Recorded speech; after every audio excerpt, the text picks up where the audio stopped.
again. Here we are at the special event we have here on this Saturday. We have Patty from Patty's Aquatics. I don't hear nothing. Hang on. I think you don't hear anything? Technical difficulties. Oh, okay. Having some audio issues there for a second. Patty will be right back. You know what? There we go. I put it on this stand and I put it on the volume down button.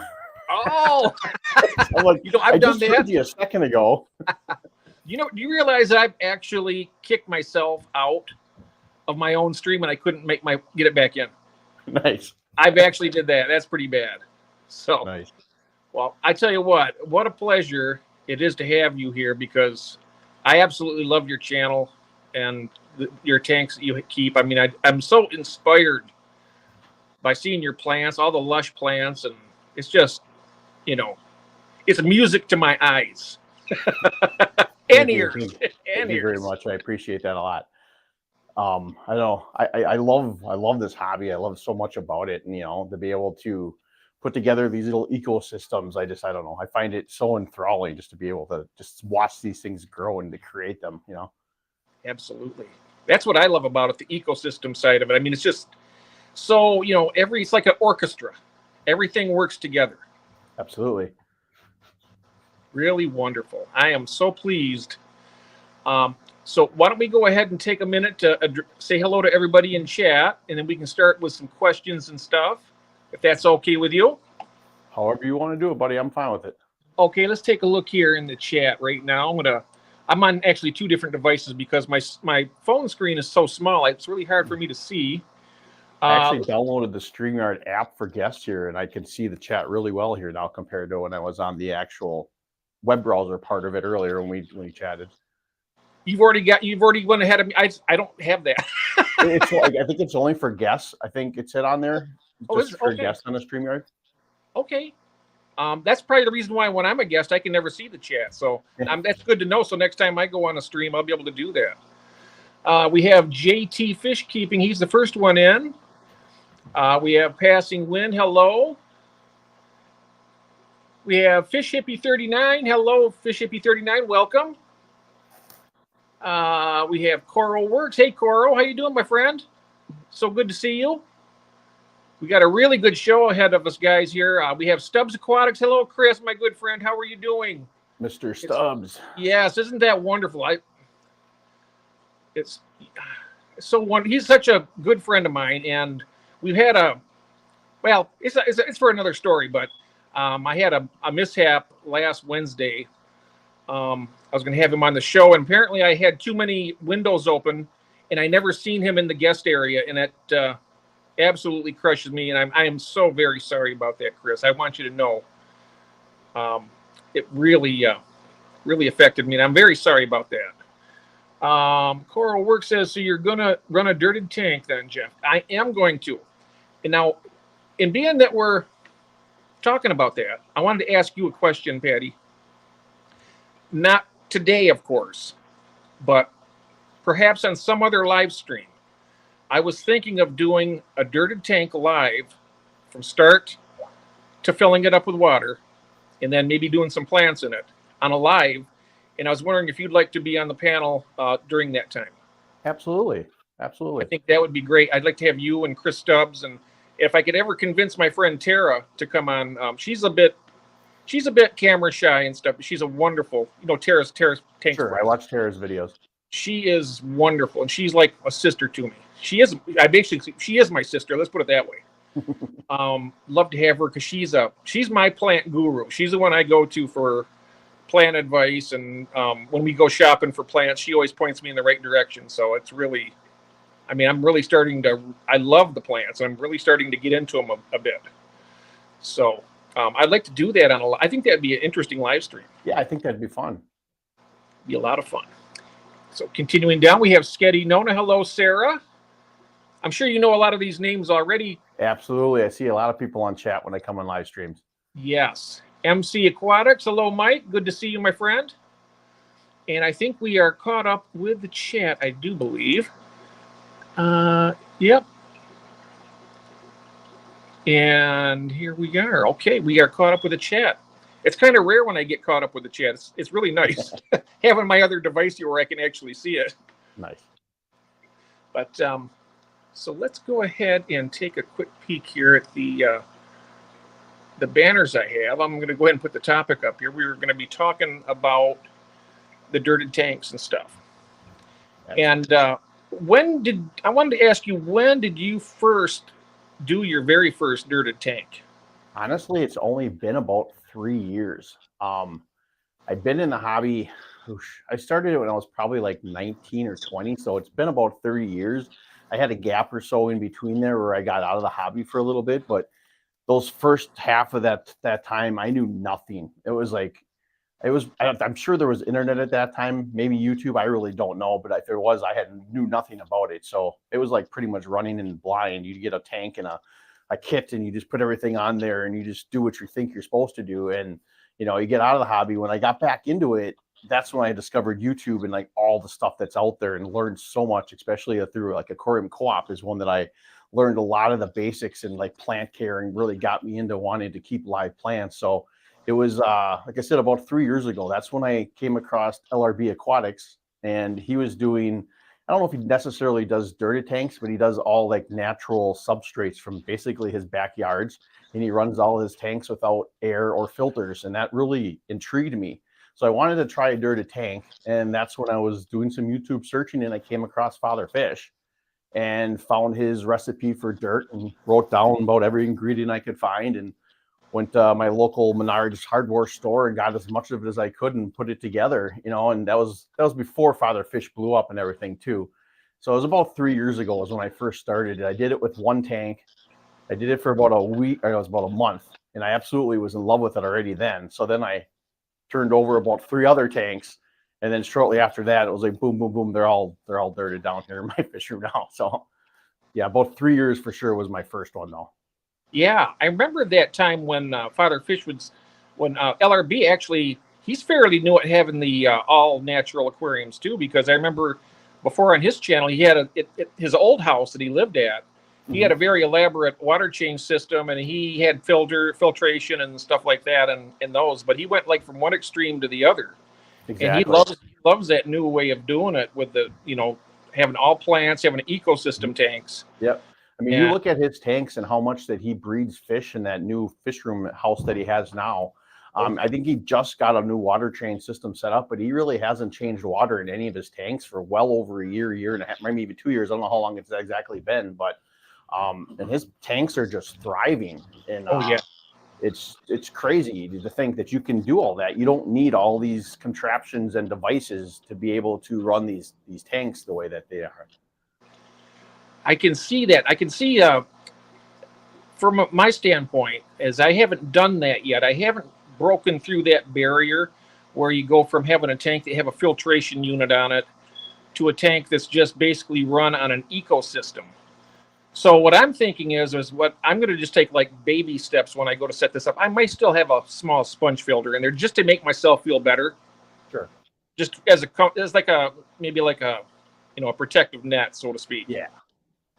So I think when I do mine, I'm going to probably have a small sponge filter in there and have that going and see how it goes. But the ecosystems is what fascinates me. Having all the different biodiversity in the tank, from this tiny organisms, building up on as Father Fish would call it, like a food web. So when you add your small fish or whatever fish you want to keep in your tank, you got a nice diversity. So when they do breed and whatnot, they have natural food items right from the beginning.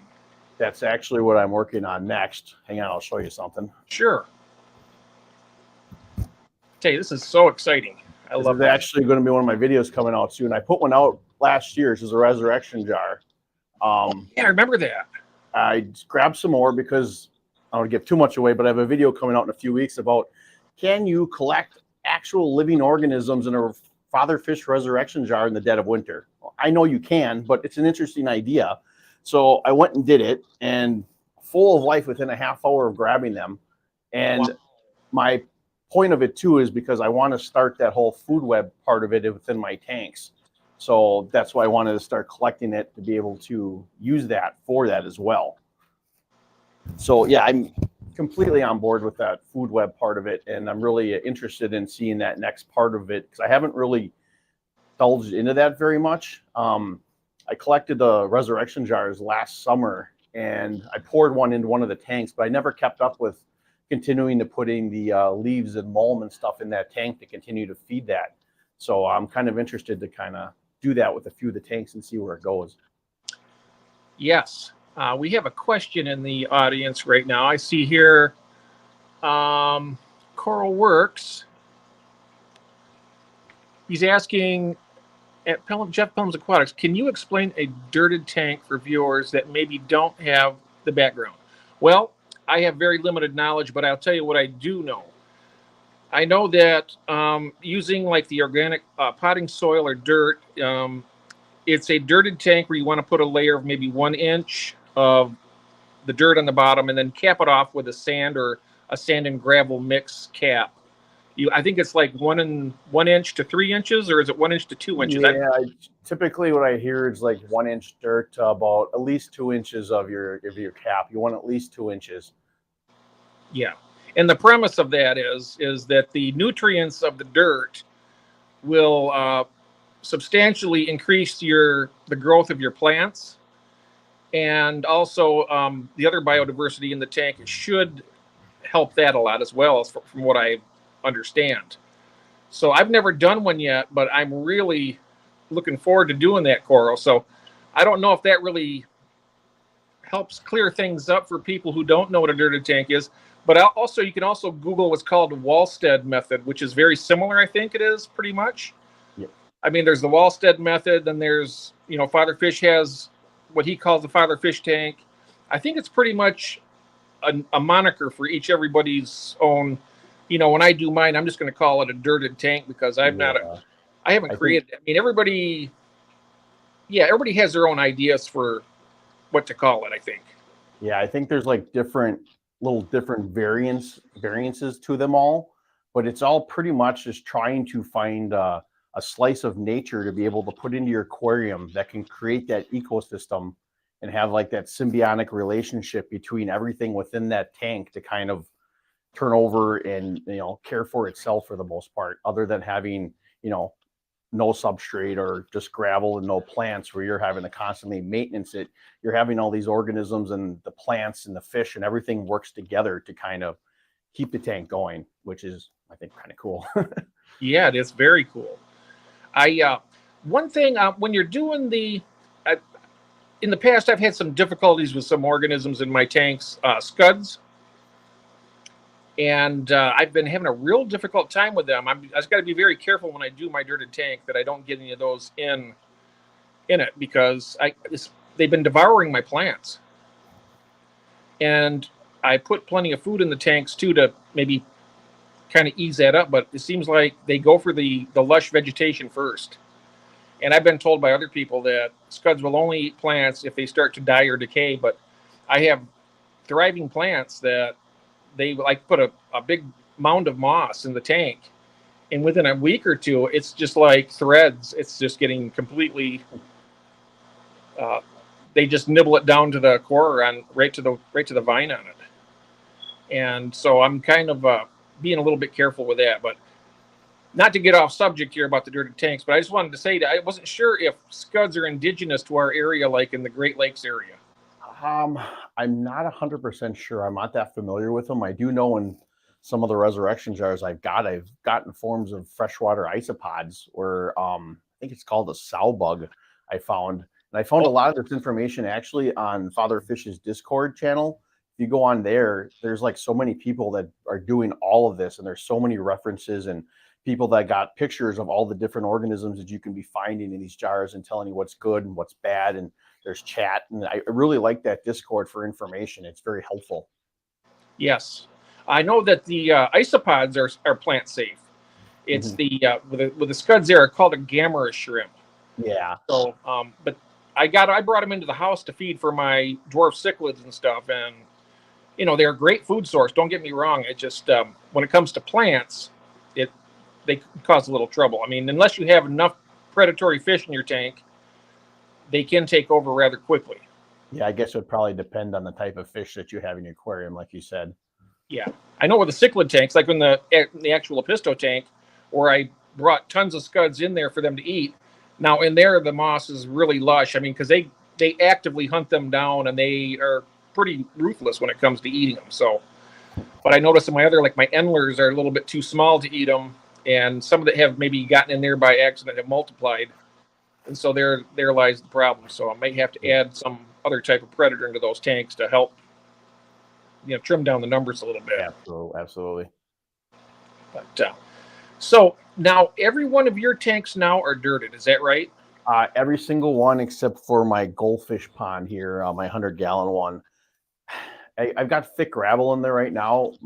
I was gonna dirt it, but might take it back outside again in the summer. So I really didn't want to do all that with it until I really know what I'm doing for 100% sure. But otherwise, yeah, everything's dirted. My puffer tank that I brought down here, I dirted that one, and everything else is absolutely dirted. I don't know. I love it. I love the maintenance wise with it too. I mean, I don't have to do water changes unless I really want to.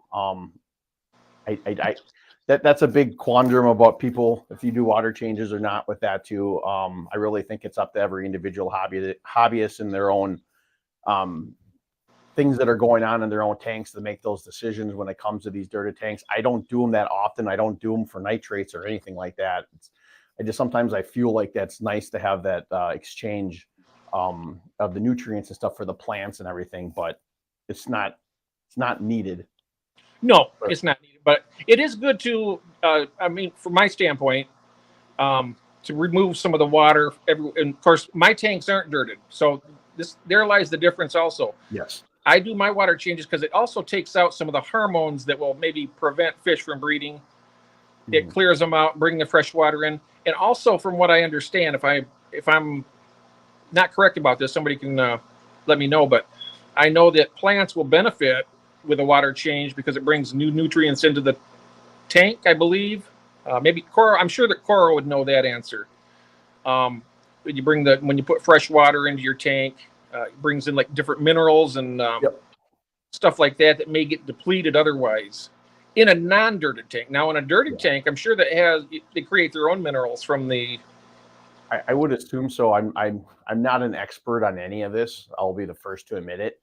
Especially with like my channel, I try to like show my experiences of what I've seen and what I've been through with my tanks. Because I know when I first started, like I said, Father Fish wasn't blowing up, and all these videos and stuff weren't out there. They weren't as apparent to me anyway to find answers for a lot of the things. So I just kind of went with it. So that's why I'm trying to do more with my channel, is to be able to just kind of say, this is what I know or what I've seen, but I want people to leave comments and leave suggestions so maybe it can help somebody else. So that's kind of where we're at with that too, because I don't know everything, but I definitely love to share what I have experienced and seen with my own two eyes, with my tanks, and maybe it'll help someone else down the road.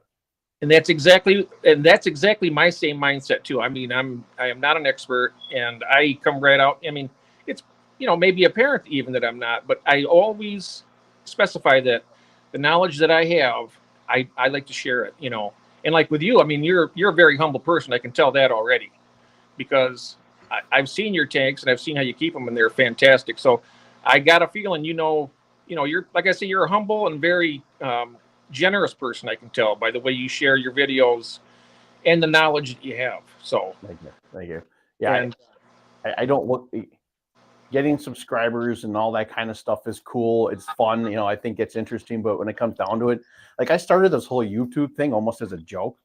My wife made fun of me once because I made some videos a couple years ago under a different thing just for the fun of it. And she found out about it.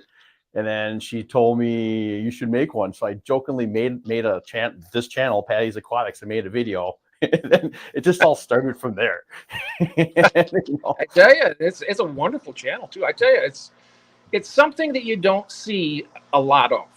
Honestly, it's something that's, when I watch your channel, Patty, I don't mean to put you on the spot here, but when I watch your channel, what comes to my mind is down to earth.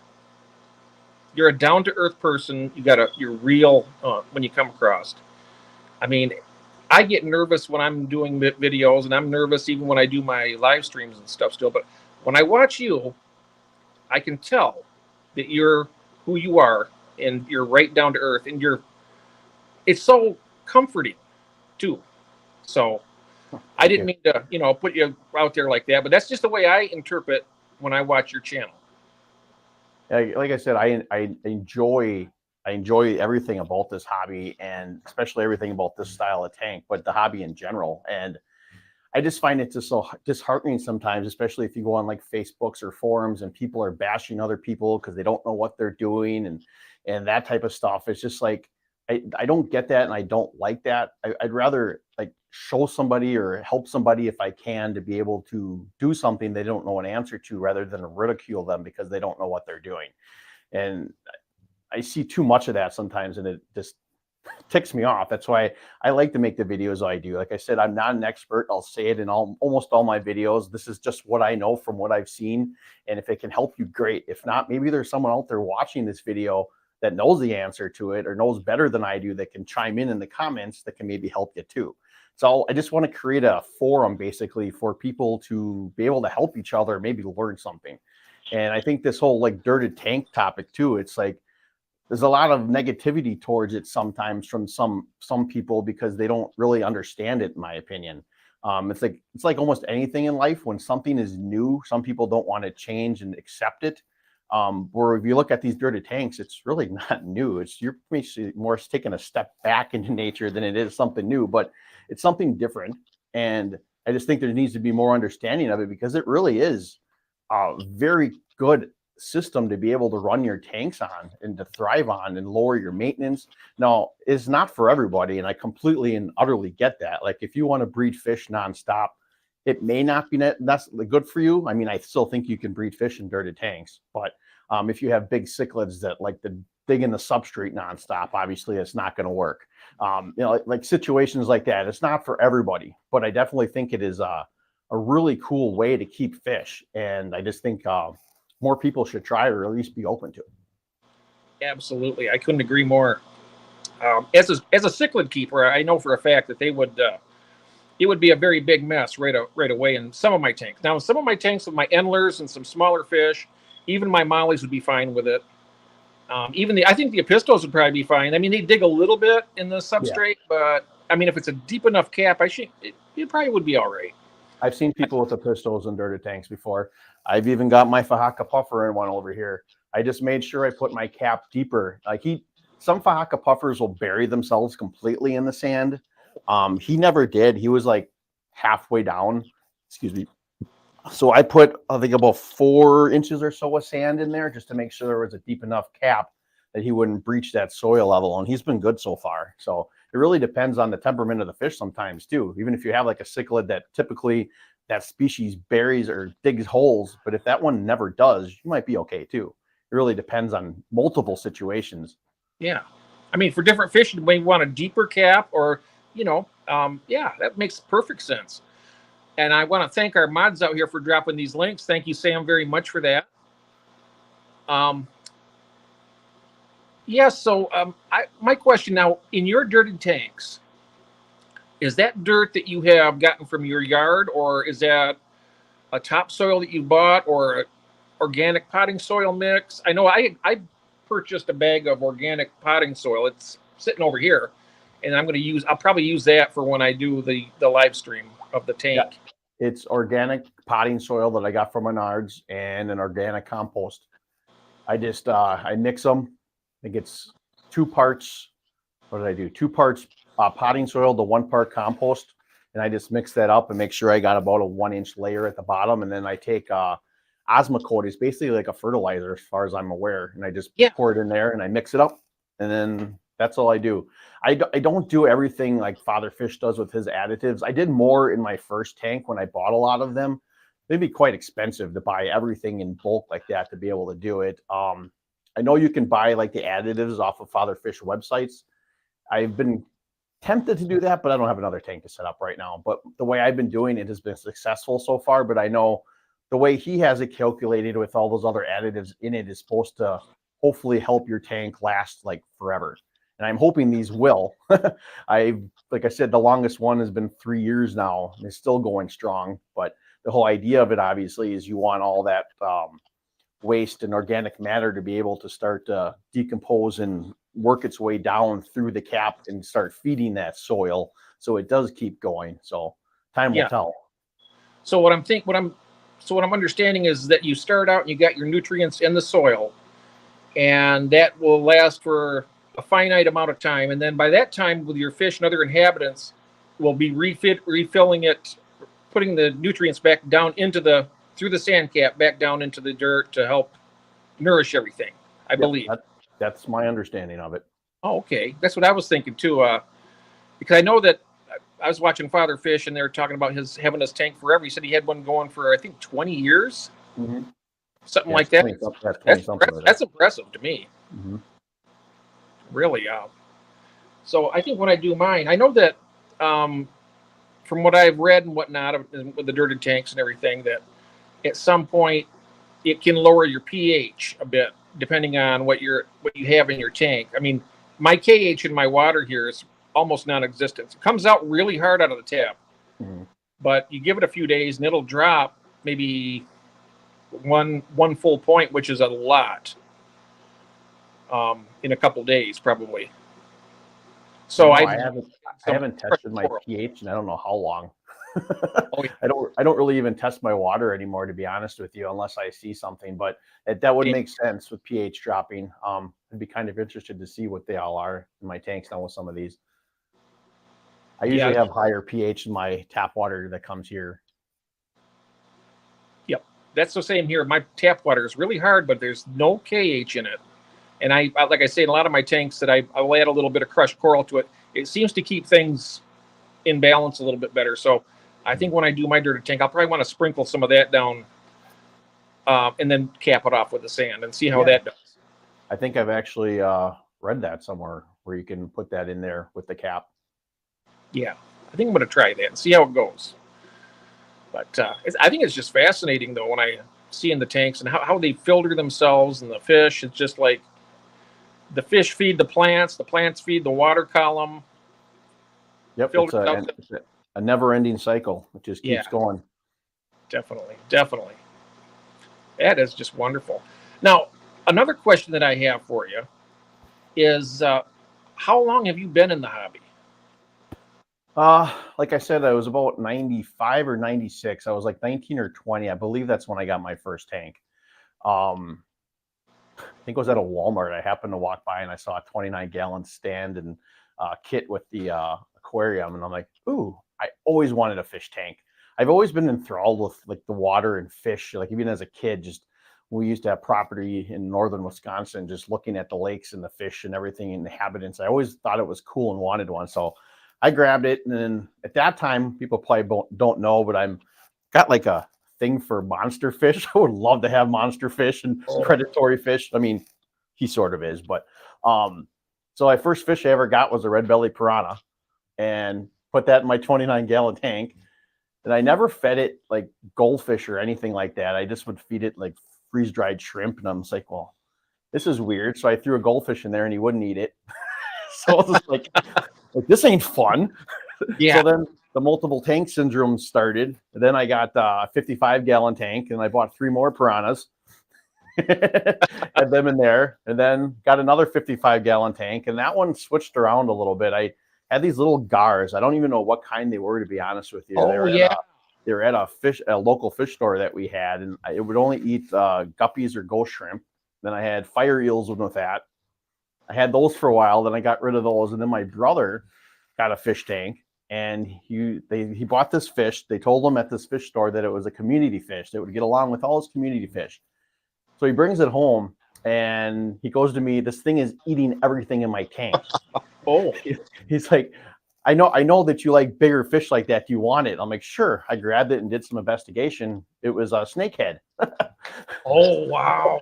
So I had that fish for a while. That thing would eat, like, I put 30 goldfish in there, and that thing would get like 10 of them in its mouth at once. Yeah. And I'd have to tape the lids of the tank shut because I would wake up in the morning and the lids would be open.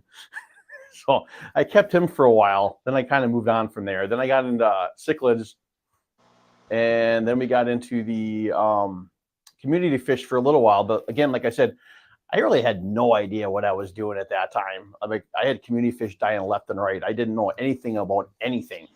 And then I kind of got out of the hobby for a while. And then let's see, that was probably about not even about 10 years ago, not even, no, about 8 years ago. A buddy of mine at work had this planted tank I seen on his Facebook page that was just heavily planted, and I'm like drooling. I'm like, I want that. So got another fish tank and got back into it, and didn't do the dirt at first, but that's when I first started doing plants. I never did plants before until then. So altogether, have I been in the hobby since I first started? Probably close to 30, but there was a gap of a good probably 8 to 9 years in between there where I was out of it. So that's that sounds very similar to me. When of course, I started with a very humble beginning. When I got my first tank at 10 years old, I had, it was instant death pretty much within like a couple of weeks when I got my first fish. Really didn't know much about it. I just remember my mom would always take me to like Myers or other department stores that would carry tropical fish at the time. And when I was like a little baby in the cart, she said I was always reaching out for it. As I grew up, it never stopped. I just kind of like, when I look inside that glass box and see those, fish swimming around, it's just like, it kind of like entrances me where I watch it. And I'm just like, everything kind of like ebbs away, all the stress, sometimes. So it's just grown from there for me. It just seems like as time goes on, it's like a snowball rolling downhill, it just keeps getting growing. But I remember back when I started getting into some of the monster fish like you're talking about, and I got into some of the bigger cichlids like the red devils, and I had red devils. I had some what are called trimac cichlids, Amphilophus trimaculatus, and I've had Oscars before, which are really a lot of fun, except they get a little bit bigger. I mean, not as bigger than the red devil, but they're more voracious. They eat everything in the tank that they can fit in their mouth, where the red devils, not quite so much, but they are more aggressive. But see, I run away with myself and I forget what I'm talking about. Yeah, so there's so many things going through my mind at once, so many questions I want to ask, and then by the time it gets there, it's like, where did it go? But yeah, I've worked my way around. I've been kind of like moving through the big fish phase, and then getting through the Central American cichlids and South American cichlids, which I still really like. I don't have very many of them. I have some Central Americans, and I have my little pistos, which are a South American cichlid, but they're the dwarf species, which I'm more getting into now. But it's been fascinating thinking about doing a dirted tank and having like a ecosystem and incorporate some of my fish into it and see how it goes. So yeah. I think a lot of fish can survive and thrive in these tanks too. It doesn't have to be like before these dirted tanks and stuff. I was like cichlids as well. Like I was breeding green terrors for a little bit and had Oscars and all that stuff. And I thought, like guppies and endlers, I'm like, swordtails, why would I want those? I'm like, those are boring. Then I started to get into them, and I'm like, oh my God, these are cool. So it's like, now I'm just enthralled in those. So it's like, me as well, like going through these phases of the different type of fish that I enjoy keeping just keeps going downhill. Now, someday I would love to have a huge like indoor pond where I could keep red-tailed catfish and that kind of stuff. That would be something, yeah. It'll never happen, but in my dreams. Well, you never know what the future brings. Yeah, this basement where my fish are, there's not room. Well, I got room down here for one, but I don't think my wife would want me to do something like that, quite that big. But yeah, I look down here. I think down here, and here right now, I got everything spread out pretty well. I mean, I can walk between my tanks. I got about 4 feet of space from this. I have tanks out on this side that are basically would be behind my phone, which would be behind you, and then over here behind me, it's about 4.5 feet across. Okay. So, but I got it spread out, and then I got tanks over on the other side of the room and whatnot. But I have a whole big area that I could probably have a 30-foot by 15-foot wide. I could have a pond like that. Mm-hmm. I mean, I could. I'm not going to, but I mean, technically, I could. But let's take a minute and go back into the chat here and see we have some new people that have joined in here. Let me take a quick peek here. I seen. Let's see here. I seen. If I miss anybody here, by the way, also forgive me because this chat will jump on me. I seen Sandy Doty come in, my good friend from Canada. Hi, Sandy. So good to see you. She's one of my Canadian besties. Her and Stubbs. It's always so good to see her. And we have Jesse from Saline Aquatics. Hey, Jesse. Good to Jesse see you. And I talk here and there. Yeah. We have Peplin Creek Aquatics. Hello there. And let's see, have we missed anybody else? Don't think so. We have Scotty Aquati. Hello, Scotty. Welcome, my friend. Good to see you. Interesting. So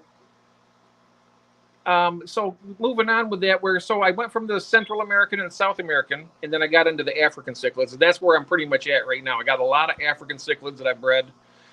Now, I didn't really go into this thinking about breeding for profit until 2020 when COVID hit. My building got closed down. I lost my job. And then shortly after that, my wife got cancer, so I wasn't able to go back to work because I was taking care of her.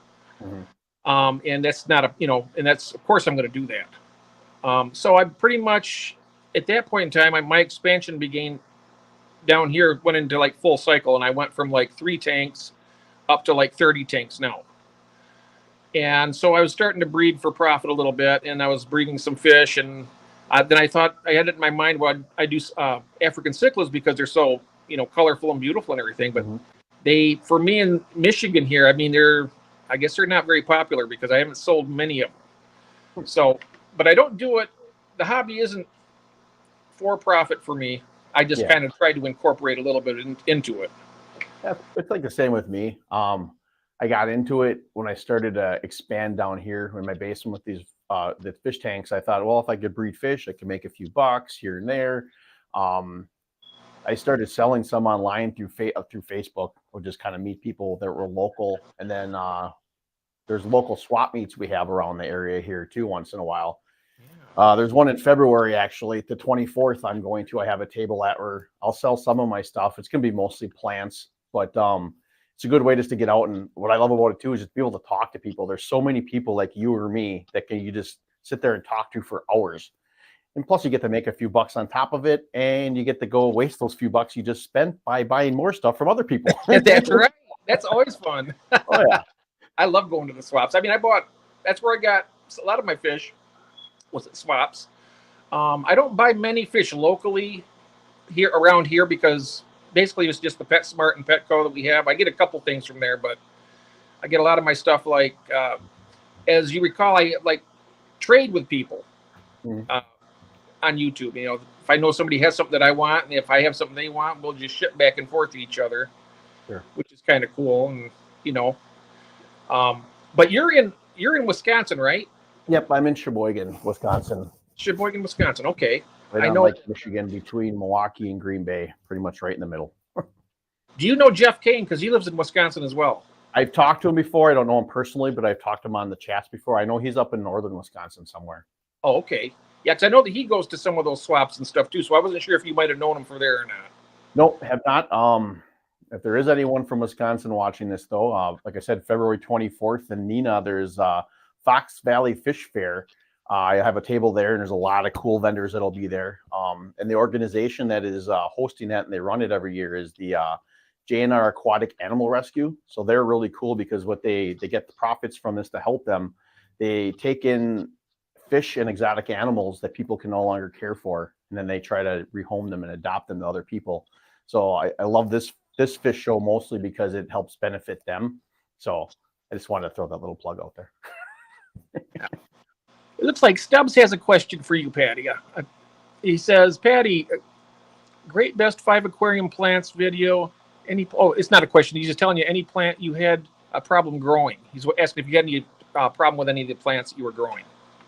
Of that best 5, no, but I've had problems with plants in general, yes. Water Sprite I can never grow for me. Brazilian pennywort, I've tried that a few times. I don't know if it's just my water or what. Other things can just grow, but those never would for me. Those two specifically that I can think of. The one I'm having trouble with are the sword plants.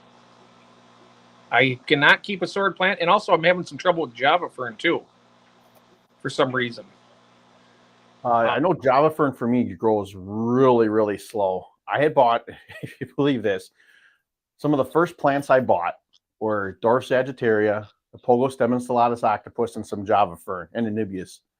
And I still have remnants of all of them today within my tanks. But that Java fern, I thought it died, and I had threw it in my pond, and it was covered in redroot floaters like it is now. And someone wanted to buy some. Excuse me. And all of a sudden I'm reaching into there and I'm finding huge clumps of them. I'm like, where did these come from?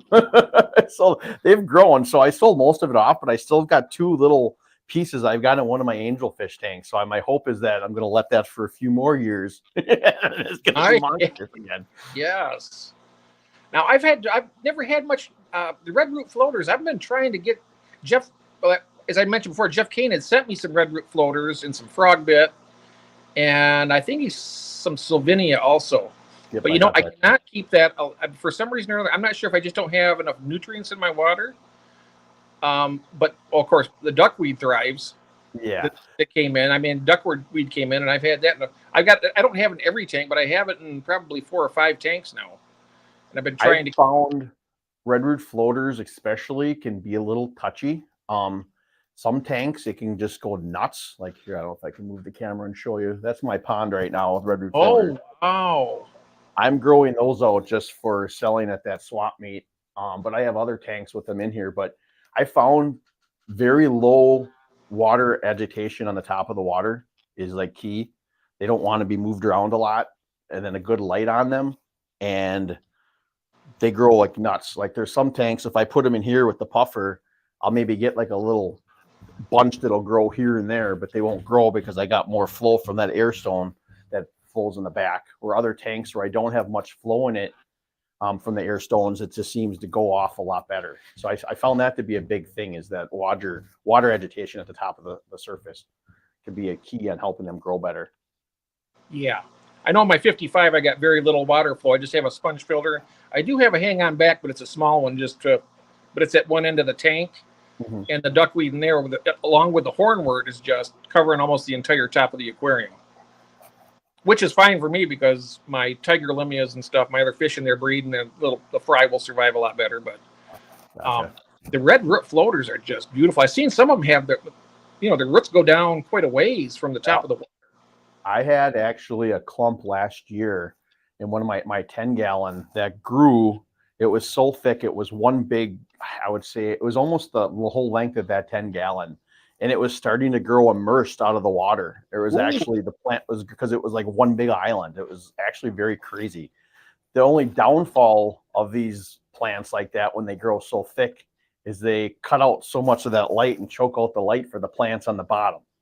And that's kind of where I ran into an issue. Like I was bulking up plants in all my tanks for that swap meet. So like especially in this tank, I haven't done anything with it. I had plants like guppy grass, redroot floaters, Pogostem encellatus octopus, all that just floating in this tank. So it was cutting off all the light. And I pulled it all out of there to put in a tote. And I noticed, oh, my plants don't look the greatest right now because there hasn't been all that light down there. So I'm glad I pulled them out of there now, but it was, so that's a downfall of them, but they look really cool when you manage them. Oh yeah. Now the lights you have for your tanks, are they any type of special light or just normal aquarium light or? Well, my 75 is a fluval planted one, but all the other ones, except for the one I got from Higer the other week, are just regular old shop lights that I got from Menards, LED shop lights. And then I just, put rain gutters and cut them the size to go over them and painted them black. And then I just positioned them inside of there so it looks like a light rather than just one big shop light sitting on there and blasting light everywhere. I could try to hang them to kind of do multiple tanks if I wanted to, but I don't know. I just kind of like this would look better. And there's a lot more light penetrating down into there. Yeah, my tanks are very dim. I can show you one of the lights I have here. because I can reach it right from where I'm sitting. A lot of my lights, I have a very weak light game in my. I have these little ones. These are like the type that you would submersible lights, but I put them on top of the glass. Like it'd hear them like this, and it puts some light. It illuminates, and I got plants in there that are growing, but it doesn't light up the whole tank very well. So that's a weak spot in my fish room right now is light. So I was thinking about actually getting, like you mentioned, the shop lights. Yeah, I would have to say lights are a very important part of the plants. I mean, there's going to be some plants that are going to be okay with low lighting, but a lot of plants are really going to love that light. Shop lights, I mean, I think I spent $5 or $6 on one. I mean, compared to spending like 20 to 50 bucks on a normal aquarium light, you can't go wrong with it. Now, obviously, there's so much light, there can be downfalls with possible more algae growth or buildup from it, but the plant growth I get from it, I'm fine with it. Yeah, the number of bristlenose plecostomus I have, that probably help. It might be a benefit to them, give them more algae, natural algae to eat too. So absolutely. So right now I'm testing that light I got from Higer that I replaced with the shop light, because I want to really see, is there much of a difference between the two? Because this is like a planted 24/7 light they sent me compared to just the normal LED shop light. I want to see if my plants are going to continue to grow as much, because it's not as bright as the shop light, but it doesn't have like that yellow tint. So I'm curious to see how much it grows. I've noticed so far the plants don't seem to make a difference. I was curious also about the algae growth, because I get a lot of like string algae that clumps up at the top of my water right under the lights, and it happens in just about every one of my tanks in the same area. So I always suspected it was just the brightness from the light. So I was kind of curious to see if this light would help diminish that algae, but yet still let the plants grow, just kind of out of curiosity. So far, the algae at the top has definitely stayed the same. But I noticed that tank that I put it on, it had algae grow near the bottom as well. That hasn't come back. So it's only been a couple of weeks. So in a few months, we'll see how it really goes, and I can give an overall rating on that light, in my opinion. But I do like the shop lights for how much they cost, for $5, $6 a piece. Pretty much you can't go wrong there. I pretty much do everything on a budget myself, and I have some of the Higer lights that I've received. I got one that worked. I mean, they both work great. The second one I got was pretty complex for me in my fish room. It has so many different features that I don't even know if I'd ever use even half of them. But no, that's true. I'm still about 2 months in now, and I still haven't got my video out yet for my review, but I'm still working on it. My other one, it's really nice because I like the dimming features on them, where you can basically, I had an Anubias coffeefolia on a rock, and I had it up on 80% for a while, and I noticed I was getting quite a bit of algae growth in and around the dragonstone, and then some on the glass, and then friends out here on YouTube. I think it was Larry from Chili Head Aquatics, Larry D. He said for the Anubias, you want to have that down at 50% or lower. So I lowered it down to 50%, and then about maybe a month later, that algae had all pretty much dissipated. And so it's always great to learn that from people who know. Definitely, there's lots of things that can be involved with the algae too. I've battled it with different forms all through this entire time. It wasn't really until I got the planted tanks where it's kind of tamed down some. I mean, I still get some here and there. Like I hate blackbeard algae. I don't know why, but I don't like it. Some people are fine with it. I just don't like the look of it. And when I get it, it's just like, ugh. And then I've actually killed plants trying to get rid of it. I forget that some of my plants don't like hydrogen peroxide. I've never spraying it. I've done that before. I sprayed it. I found out my Val and Dwarf Sagittaria don't like it. And I did that once, and a lot of them died back. And then it was just probably like a month ago, I had a little bit in that one tank. It wasn't on the Dwarf Sag, but it was on another plant, and I sprayed it in there and forgot about that. And now I've got a bunch of Dwarf Sag and Val that is wilted back because of it. But yeah, battling out blackbeard algae itself, I can't stand it. I really found no good way to get rid of it besides to take it out of your tank completely. Have you ever tried Siamese algae eaters? They're supposed to be known for eating the blackbeard algae, and Yes, I had that in my tank. It was in this tank upstairs when it was up there.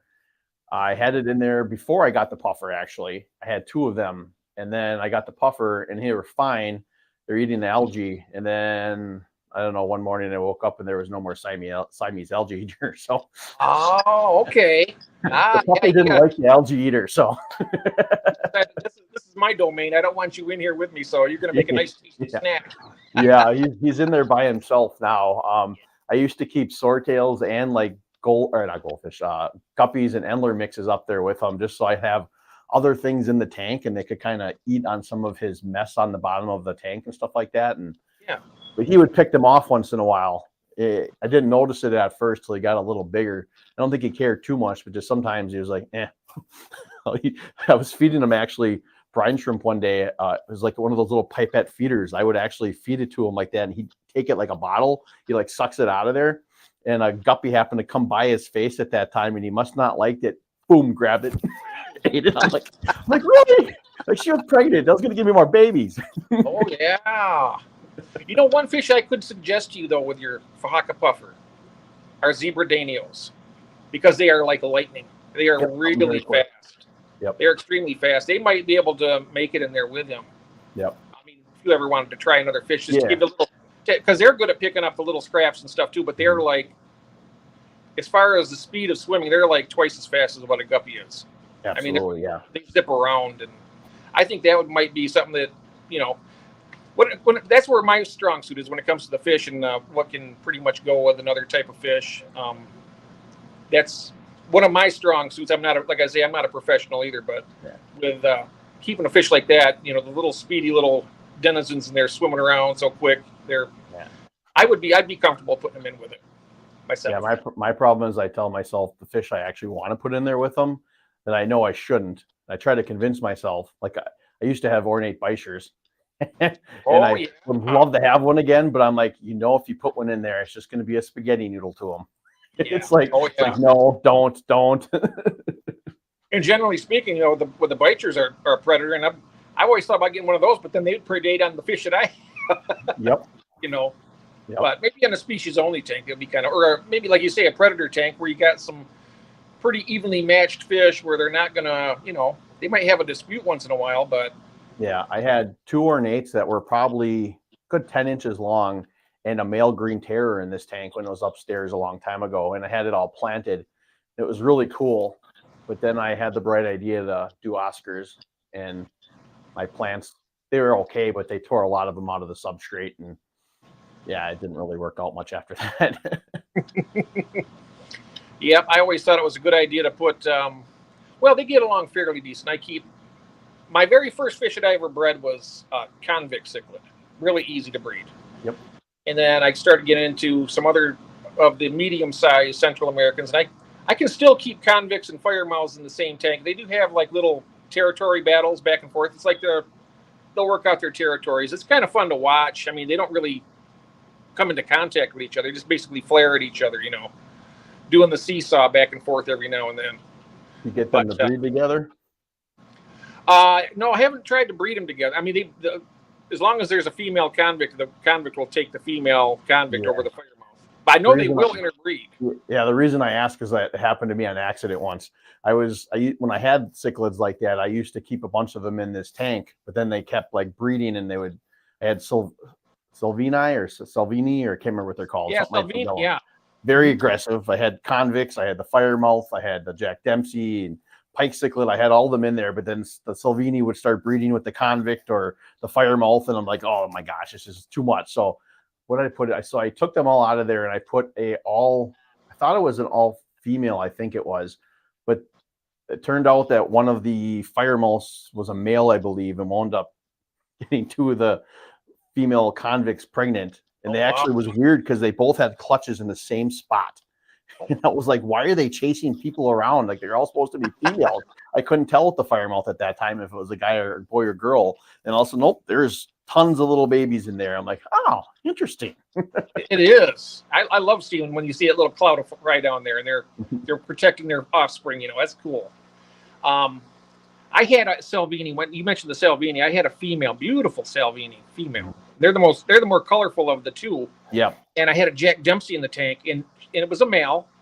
And that female would she'd go out there and try to entice that male, Jack Dempsey, so much. I was like, wow, that would be actually a cool looking fish. I bet if they actually did spawn, but they never did. But I can see that how easily it could be if I just had them two fish in the tank, that might actually occur at some time, Yeah. But there was other Jack Dempseys in the tank, so he didn't want to mess with her. But it's really cool how they, the interbreeding in that. I mean, I'm not real big on hybrids, but I'm not against them. I mean, people have flower horns and all that other kind of stuff. That's fine. Yeah. I just, not necessarily for me, but it's still cool though. And nature happens. I mean, if it happens, it happens.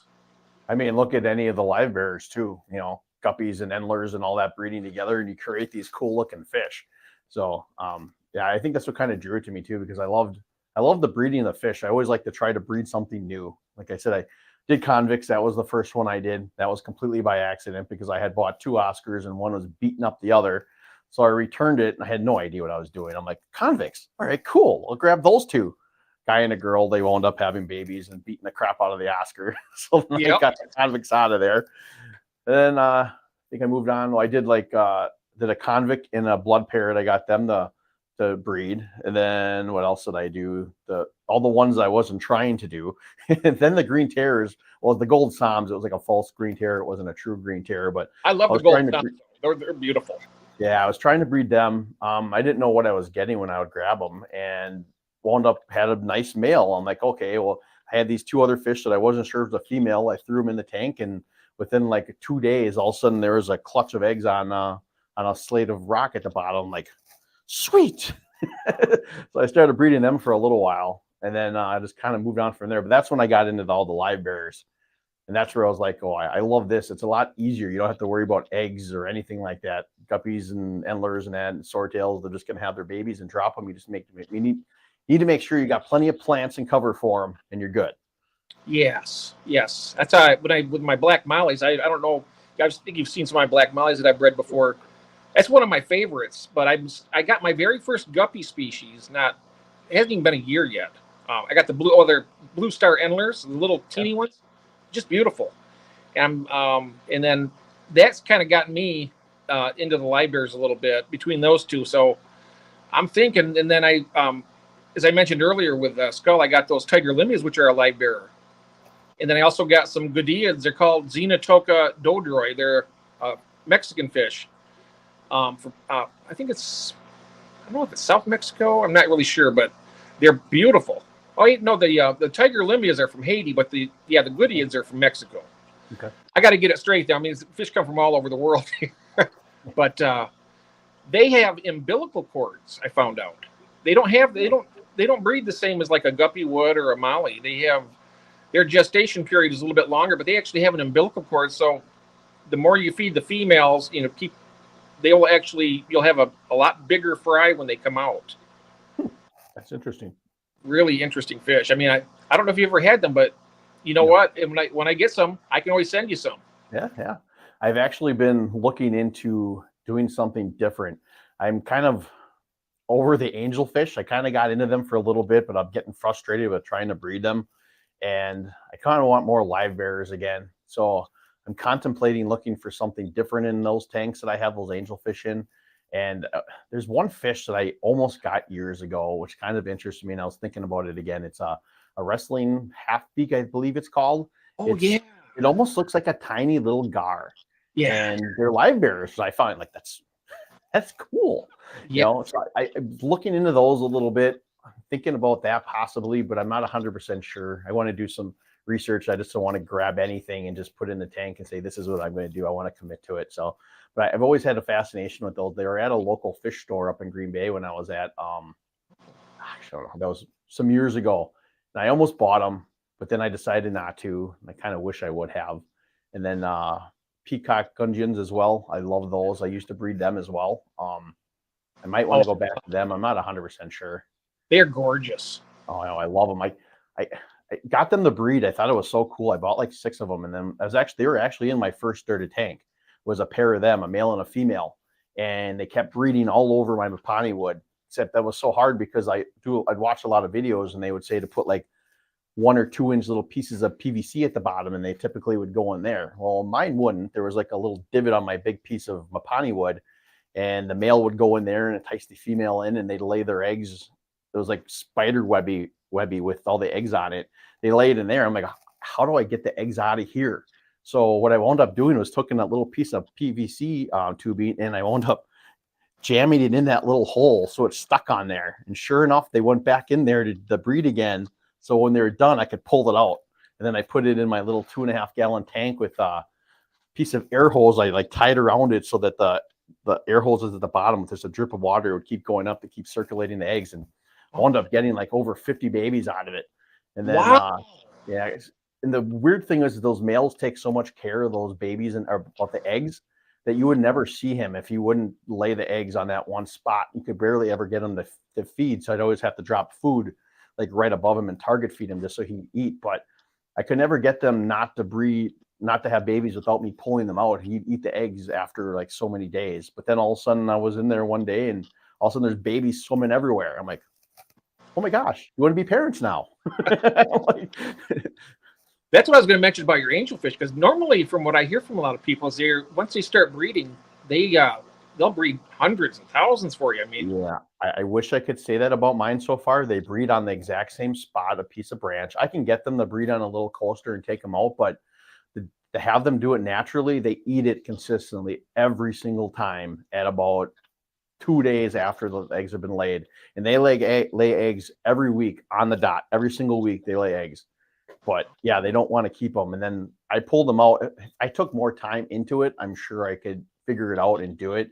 I've tried different things. That the first batch I had, which I made a video on, I got a lot of live free swimmers, but I only had one that survived. And that one's actually still in my 10-gallon tank thriving. But since then, when I pulled them out, either I'd get them to be wigglers and they would die before they free swimmed, or they wouldn't even make it to wigglers out of the eggs. So it's just like I got frustrated with it, so I'm like, ugh, for now. But I may touch back on it yet. I'm not 100% sure. Oh, yeah. I think that I know that a lot of people will just take the whole slate or whatever it is they lay their eggs on and put them into a totally different tank. Sometimes, yeah, that's what I did. But I don't know. I like the idea of having the natural way, because I've seen so many times when you see the parents and you got all the little free swimmers around them. I mean, I've seen that too. I think I'd rather try to do it the same way you're wanting to do it. I mean, it's easy to manipulate nature and try and get it to work for, like with mine, I get my female African cichlids. I got about 4 or 5 of them, and they have a mouthful of eggs or fry at the moment. And I've taken them out and put them in these, I'll show you here. I'll put them right inside the tank, and I'll just clip this onto the tank and put the female right inside of it, and she'll spit the babies out right in here. Then I'll take her out and raise the babies inside the tank in this. Nice. I got a few of these. Okay. But if I just let her spit the egg, the babies out in the tank, of course the other fish are going to eat them. So yeah. And the reason I don't do that anymore is because I would literally have, I wouldn't have tank space down here for anything. So that's kind of ridiculous. And I've got limited room down here myself. My room that my fish room is in here is probably, I don't know, maybe like 12 feet by 10 feet, maybe tops. It's not very big at all. So I try to put as much in as I can. And when I put them in, like my wall over here with like my single tanks that aren't stacked up, my goal is someday, I don't know if my wife is watching, but if she allows me, I want to double it up or maybe triple it up and put them underneath where I can expand in the future if I need to. But right now, she'd kick my butt if I wanted to bring more tanks down here. although I did make a deal with her by putting this tank downstairs, my puffer tank. We had limited space upstairs where it was because we wanted to get a dining room table. We really didn't have the room for it. We used to till I had this up there. Then she always complained there was nowhere to eat with the kids. So I said, fine. But I said, on one condition. So we can get another tank up there smaller somewhere down the road. And she was okay with that. But she wants to do saltwater. So I've never, ever, ever done saltwater. So it's an interesting thing to maybe dive my feet into down the road. So Yeah. I always found with my wife, when it comes to bringing the tanks in the house, it's always good it's like a bartering system, right? You can, you grease the wheels of progression with, well, what is it you would like? And she wants something, and you just kind of like, yeah, okay, well, it's like a give and take. Okay, you got this, so I'm going to go ahead and get this 20-gallon long. It's on sale at Petco. I want to go down and, set up it's kind of you have to negotiate. You got to be, God. when you're married, you got to be a negotiator. I tell you, you really do. I still hear it to this day. When I first got back into the hobby, my stepson gave me his 65-gallon tank. He said, "You can have it." And she's like, "Is this going to cost a lot of money?" I said, "No, it'll be like $50 tops. He's got the gravel and all the ornaments. All I got to do is buy fish. $50 tops." Well, thousands upon thousands of dollars later, after I keep expanding more fish and more tanks, every time I hear $50, huh? It was only going to cost you $50. I'm like, shush. And like with my wife, would she say, well, I told her, I said, I even came to her one time and I said, because my wife is like, she's a gem. She is so agreeable with my hobby. It's just unreal. I'm really, really lucky. And I told her one time, I was like, on the opposite side, I said, I'm spending an awful lot of money and stuff down, setting these tanks up and everything. And she said to me, and this is, really touched me. She says, well, I see how much happiness it brings you, and how much, your calms your nerves down. You enjoy it. It really does pay for itself actually in the long run. Yeah. I mean, this hobby is a wonderful, wonderful thing to have. Yeah. My wife always just asks for balance. I get addicted into things quite easily. It's like the aquatics hobby here with the aquarium, like football when it's on during the season, and fantasy football with my friends and my family, like that kind of stuff. I just get enthralled into. She's like, I just want balance. You can be down there and do your stuff, but just make sure you spend enough time with us on top of it too, which I get 100%.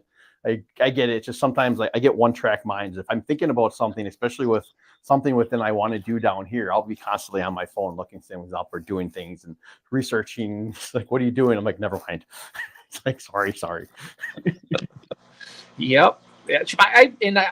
For me, of course, I started the Aquatic Addicts Anonymous.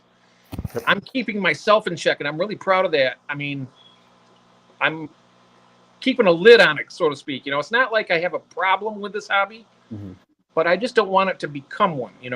I keep it. I want to keep it where it's fruitful and entertaining, and of course, I'm enjoying it.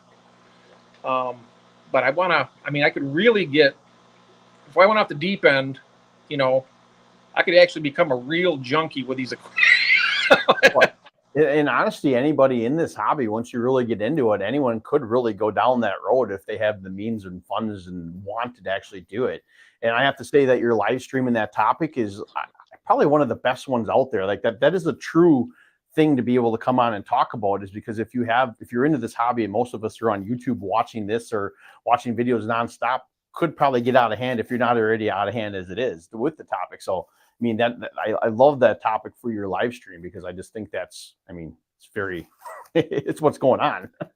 I think right now at the level I'm at here with my number of tanks, I don't think I really want to get any more. I think I'm at the point, I have a few more tanks I need to set up, but I think once those are done, I think that's going to be it for a while, because I don't spend a lot of time down here in my, doing maintenance. I come down here with my coffee, and I'll feed the fish, and sit with them. I go around. I have a chair on wheels here that I'll just kind of take around, and I'll feed the tanks, and I'll sit and watch them eat. I'll do that to every tank in here. It takes me about an hour. But I don't want to get to the point where, well, I've reached that point. I have tanks upstairs too that I need to bring down here, because upstairs it's really difficult to do maintenance in my office. And down here I have a big utility sink. I got my hose hooked up. I could do my, the maintenance easily. And I just recently, I don't think it was really neglect that killed the fish. I think it was basically the fact that I didn't have quite a big enough tank for it. But I had a Vieja Argentine, which is a beautiful South American cichlid. I'm not sure if you've heard of them or seen them. They're like a large silver cichlid. They got some black markings on them. Absolutely gorgeous. That has been a bucket list fish for me. And I've had him now I had him for about 8 years, which isn't a long time. And he passed away a couple of weeks ago. And that kind of knocked me down a little bit. I was like, it makes me wonder about, maybe that was with the aquatic addiction. I just got something that I wasn't ready for. Yeah. I it's hard. Had the best intentions, but as the one bit of advice, I guess, is if you're going to get a fish like that, make sure you have the tank first. Yeah. And I didn't do that. I was like, well, I'm going to get this now. It's an inch and a half long. I got from the wet spot, beautiful little fish. Mm-hmm. So got it, and well, by the time it gets up to size, it's in a 40-gallon tank. It's going to be fine in there for a year or so. Well, a year went by. Then, like I say, then COVID hit, and I lost my job, and so I didn't have the actual funds to do what I needed to do. So, yeah, But anyways, I don't mean to. I keep straying off on these little tangents. I'm sorry about that. That's okay.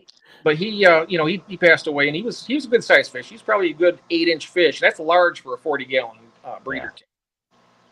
But that's what I love about these dirted tanks too, is the maintenance that is not required on them. The most maintenance I typically do on them is basically dipping out extra duckweed and floating plants out of the top and trimming my plants here and there. That's the most I do. So I actually find less time that I actually have to be down here in the fish room. And since I brought the 75-gallon down, now I have nothing upstairs, where when I had that upstairs, I would just sit in my chair, the wife be watching her TV shows, and I'd just be staring at my TV show, which is my fish swimming around. Now that it's downstairs, now I stare at the wall. It's like, oh. So I come down here, and then I also spend a lot of time with my daughter down here, who's 7. She comes down, and the 10-gallon tank's got a beta in there that's hers. So she feeds that every day, and she comes down here to feed fish with me we don't feed fish every day anymore, but whenever we come down here to feed fish, she comes down with me. But if she's watching, hi, Emma, she's upstairs. She don't feel good today. So I love that part of it too, to be able to kind of bring the next generation into it and explain what I'm doing, because she asks lots of questions. For 7 years old, she's got a lot of questions about stuff down here. And I think that's really cool that maybe, she can keep that up in the future. That is cool. That is really cool. You got, I think it's wonderful. You got, your daughter, and you're teaching her about fish, and she's going to, when she gets older, she's going to want a tank of her own. She probably has that tank, right? Yeah. Well, the deal we had was she wanted the beta, and she wanted her frozen little statuines at the bottom. And I said, that's fine, but I'm dirtying the tank. And I said, I want to put lots of live plants in it, and you can do whatever you want with that. And then I've got like a little guppy breeding project in it too. So within it. So she don't care as long as she can feed her beta and it lives. Although it's funny, that is not really a funny story. I had some pea puffers a while back, and I didn't know what to do with them. So I threw them in there because they always seemed very docile. And the first week or so, they're all getting along real fine. Then all of a sudden I came down here one day and I noticed the beta's fins were like pretty much gone. I'm like, oh crap, she's going to be so upset. So I had to take the pea puffers out of there, and her fins grew, the beta's fin, or his fins grew back now. So he's fine. But I was just like, okay, so just got to watch it. Every time she comes down here, it's like, is it dead? I'm like, no, they like the rest on the plants and stuff. It's hanging out. Yeah. Yeah, that's I can see those little pea puffers going around. Those long fins are so tantalizing, Yeah, it was just weird because they didn't really give a crap at first. It was until, like I said, over a week later, I'm like, oh, so there's the murderous beings that you are attacking this beta fish. That's right. They will do that. Absolutely. I think it's now the betas I have one. I have my wild type betas, and then I got my other female beta up there in a 10-gallon, and she's what do they call that? A placat beta. I'm not sure the pronouncing of it, but I know which one you're talking about. But they have the shorter fins. Mm-hmm. Yeah. So I got her, and I got my wild type, and right now I got her. She's got like cataracts on her eyes. I was mentioning earlier. I know that Sketty Nona's out there. She's got a beta that has some of the similar things. But mine has got one where one of the eyes are starting to get better on it, but the other one is kind of like very opaque on it. But she's very healthy. She eats good. But yeah, we just get ours from local PetSmart, which I feel like I'm saving them from that store. That's what I did with her. I got her from Petco, and she Yeah. was when I got her. I mean, I didn't go in there thinking, well, I'm gonna with the intention of saving a betta. I went in there and I seen her, and she just looks beautiful. I was like, yeah, I don't normally do this, but I'm gonna snatch her up, take her home. And she still is beautiful. Yeah. We had bought my daughter one a long time ago, and it wound up passing. Then we had to bring her back. So I was like, well, pick whichever one you want. And she picked it out, and all right.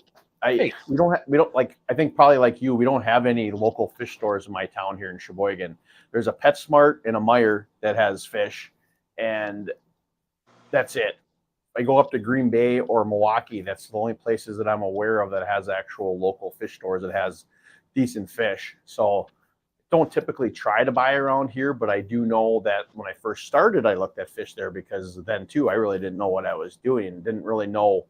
I mean, I shouldn't say that. Not all Petco and PetSmarts are bad stores. It really depends on it depends on the people running the stores. Obviously, they still get the fish from the same places, but some people will take better care of their tanks than others. So I don't really want to pigeonhole every single one in that they're bad. It's just that's the kind of idea you get of them, but they're really not all bad. It really depends who runs them. But that being said, I still like to go to local fish stores or swap meets or exchange fish with other people. So, but that wasn't an option with that. So walking in there to get, I think was fish food at the time. I want that one. Yep. I got, like you say about the Petco that I have here now is being run really, really good. In fact, they get you can tell the difference. You walk in and you see of course, the dead fish floating around the bottom of the tank. You can tell that. But now I go in there and everything looks so good.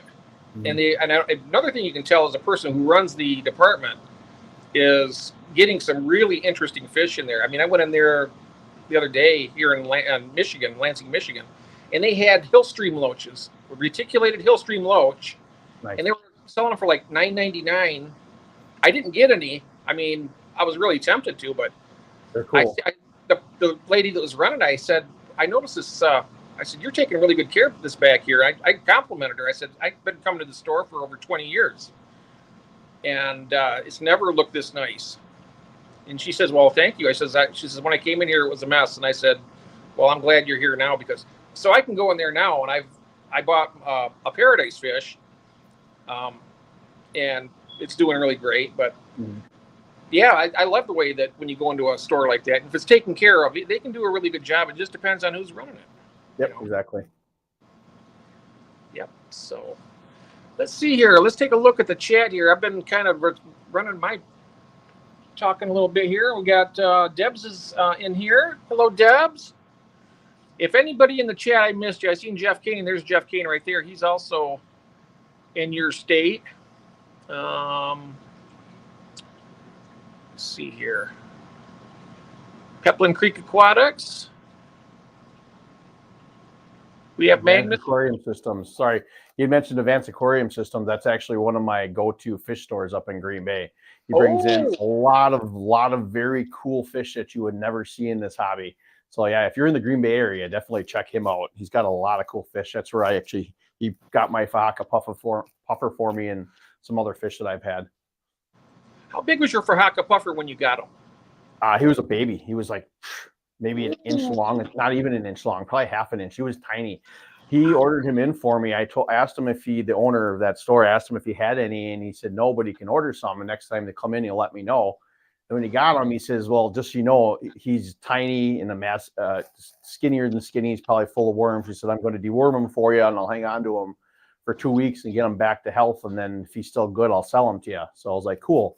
So yeah, so he got him back to health and started eating, then sold him to me. And like I said, yeah, he was probably, I don't know, half an inch, 3/4 of an inch tops. You would think he was a baby pea puffer at the time when I got him. And then, yeah, grew very fast. Yeah, that's fun growing a fish up from a tiny fry. You know, it is. Like, I got a pumpkin seed sunfish that I got from my friend has a pond, and he had it stocked, and then of course the fish in there breed. About 8 years ago, I went out there with like one of my aquarium nets here, and I seen this tiny little fry, and that's it. Now 8 years later, I got pumpkin seed sunfish a good 7-8 inches long now. Nice. Really, sure. I got him in with some African cichlids, and he seems to be like the tank boss in there. So, if I had my other device here, I could probably take it around, but I don't have it down here right now. But whoops. In fact, I'm going to knock this one over if I'm not careful. Let's see here. Green Machine Sweden is here. Hello, Magnus. Trying to catch up here. Like I said before, everyone, if I missed anybody in the chat, you know how bad my eyes are, but I go through here and I'll check every single one of them here. Oh, we have Zen Ginger. Hello. Just going through. Okay. So now, at this point, we went through with our topic here. We're talking about the dirted tanks. And now, I guess, and I'm not sure if anybody out there has any other questions for Patty or myself. I mean, my knowledge is limited when it comes to dirted tanks, or you can ask any type of general aquarium question, and if I can answer it, I will, or Patty will. So if you'd like to do that, go right ahead. See, I had some other questions too. I was going to think in here now. So you're basically right now, you like the live bear, you're getting into the live bears more now? Yeah, I've been into them for the last probably basically when I first started these dirted tanks and planted tanks mostly, I got into them a little bit. I just find them I think they're a great fish for a dirted tank. There isn't really much maintenance with it. You just let them feed them and let them breed and thrive, you know. I mean, obviously there's more than just live bears that would work with dirted tanks, but I find them interesting because they can load your tank up without having to do much work. Yes. We have King's Aquariums and Ant World. This is Arnold. Hello, Arnold. How you doing, my friend? Quickly and drop a like and show some support. I appreciate that. Arnold was just on the Aquarium Daily Show. Yeah, I seen that. I popped on there before I came over here. Yeah, me too. I wanted to go on and show some support to Andrew and to Debs and Arnold and that. So at one time I was streaming quite a bit on Saturdays. Saturdays are kind of more of a difficult day for me to stream, but you know, on rare occasions and stuff like that, I can do like what we're doing today. Okay. But I wanted to go in and tell Andrew and congratulate him for coming back and doing his live stream and say hello to Debs and Arnold and everything. So, you know, that's one thing I like about, one thing I try to stress so much on my channel is I like to support other people and show people that, you know, to give support, and it's what it's all about, you know. I like to help people, and yeah, that's about it. I agree with you there. Like, I have to say, when I first started this whole YouTube thing, my first video I ever put out was a tour of my 29-gallon tank, and you commented on it and subscribed to my channel. And I was like, who's this? So I clicked on it, and I saw you had, I think it was like 400, 500 subscribers at the time. So I subscribed back, and I had no idea of how many smaller YouTube channels there were out there, because all I ever watched were the big people. I mean, that's all I ever knew about. You know, I didn't know any of these small channels. And when I clicked on yours and subscribed to you and your live streams that you had at that time, I think I met started talking to all these people, like a lot of them that are in the chat today. You know, and it's kind of interwebbed that relationships with everybody, and then started subscribing to all their channels. So it's awesome. The only problem with it is now I've got so many more videos to watch and catch up on every day on my subscription list. It's like I get behind if there's a day or two I don't get a chance to watch them, and I'm like, oh my gosh, I got so many to watch. In fact, it's so funny. I was watching a video, and you mentioned this because I don't know if you know Mark Shelley. He does shrimp. Yep, I've subscribed to his channel. Yeah, well, he did a video. I didn't even know about it, and it was 5 months ago, and I watched it today earlier. I was just on there. It came up on my feed, and I think it was about Bloody Mary really shrimp, they're the red head. They got clear center, and then they have a red on the tail. It was a really beautiful little shrimp, and I was like, dang, I never seen those before because I have the Bloody Mary shrimp. So I clicked on it, watched the video, and I said, I don't know how I missed this video. You know, I don't know if I maybe I wasn't looking at a device at the time when the notification came by or whatever. But, you know, the thing is, it doesn't really matter because when you watch it, it still counts, and you still enjoy it. I mean, exactly. I enjoyed it just as much now as I would have back then. Yeah. Well, it's like Stubbs will always comment on my videos and say sorry for the late watch or late response. Yeah. I'm like, dude, you don't got to say sorry for anything. Like this, Yeah. typically when he does it, it's like probably later in the day from when I released it. I'm like, I don't care if you watch it, you watch it. You don't, but you're not in some time frame to have to watch it. So I don't even get to watch people's videos all the way at a time when they come out either. So it's working and taking care of the kid and stuff like that. It's like usually it's whenever I get to it, and then I'll start to power watch them. Mostly a lot of times on the weekends. He said the same to me before too, about be a late response or something. I was like, and then getting to know Chris, and that's another thing about the live streams. You get to know people better than just chatting with them in a chat room. Yep. When you get in there and you actually get on the live stream, you actually talk with people. I mean, this is the first time I ever spoke with you. Yep. Other than typing back and forth, and then I haven't talked to anybody besides typing back and forth besides you. I've started talking to Chris a little bit on Instagram through the comments there, like I have been with you, and getting to know him better over the last few months. Jesse over at Cillian Aquatics, I've been talking to him a little bit. I just like branching out to be able to talk to people. It's more than just, like you said, the comments back and forth. You kind of get a voice and face to people besides the videos that you see and get a better understanding of them. Yes, it brings everything. It kind of pulls it all in. It's like it expands your community. It expands. You get different knowledge bases to reach out to. You got lots of, a lot of diversity. Mm-hmm. Like with we were saying with Stubbs, and you learn about people. And one thing with Chris, he is a very kind and considerate person, and you can tell that he really does care when he gets on here and he watches these things. He's that type of person, and like we all, pretty much we all are, and you don't really realize that until after you get to know him. So that's where I'm getting at. Absolutely. Going around the world, getting to that final spot. I tend to do that. I get off of these little tangents. I go all the way around the world until I make it back. Oh, I hear you. Before, when I was saying some things, I was like, where am I going with this? What were we talking about? I think I'll just stop talking. Yeah.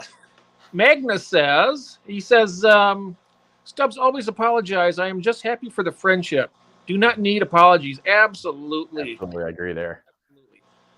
Well, although I did need to apologize to Chris because, like I mentioned earlier on Wednesday, I had too many frames open on my StreamYard because I have the free system. I don't pay for the deluxe or whatever you want to call it. I can have a maximum of 6, and I had another frame up where I was showing an aquarium, and I had lost track of that. He came in and he waited for like 20 minutes, and I was just devastated about that.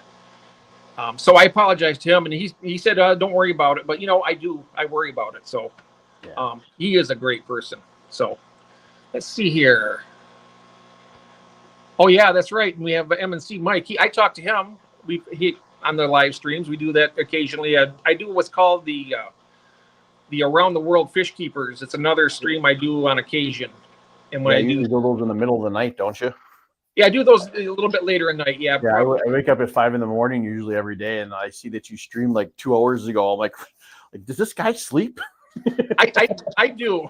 My sleep schedule is kind of weird right now. I usually go to bed around 4 o'clock in the morning, and I'll get up around 11:30 or 12, which is not good. I want to get it back more normal, where I get up around 8, 9 o'clock in the morning, and then maybe in bed by midnight. But I'm not there yet. I'm still kind of trying to revert back from being a night owl. But yeah, sometimes I do that because I got friends in Australia that their schedule is like 14 hours, 14 or 15 hours for you ahead of us. Very true. Very true. And so I like to go on there where it's a little more convenient for them sometimes, because a lot of times I'll be running my stream at 3:30 in the afternoon, and it's like 5 o'clock in the morning for them, or 5:30. And it's like, wow, they're getting up that early to watch this. I was like, so I try to be a little more easy on them. It's awful nice of them. So yeah, I have a problem sleeping sometimes myself. I'm usually up by 5 o'clock like clockwork every day, but there's days where I'll wake up at like 2:33 in the morning and I can't sleep. If I don't have to work, I wind up coming down here and I'll just do filming or do whatever so I can get it all done before the wife and kids and stuff like that wake up. So then I'm done with everything down here that I want to do, and then I can spend time with them. But so my hours are odd sometimes too when I'm down here. Yeah.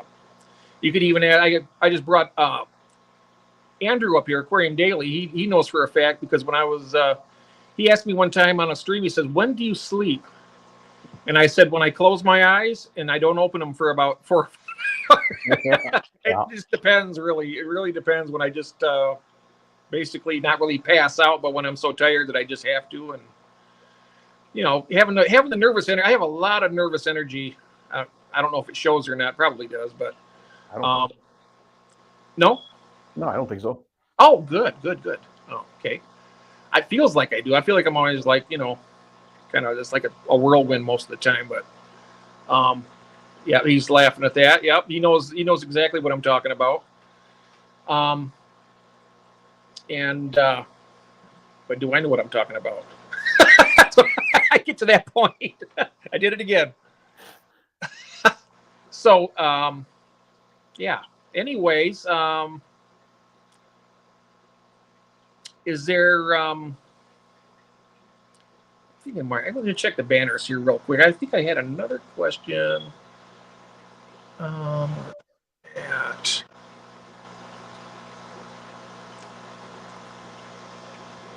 Oh, yeah, there it is. I was going to ask you if somebody's starting a dirted tank. Now, I know that when you do the planting of it, you want to put as many plants in the beginning as possible. Is that right?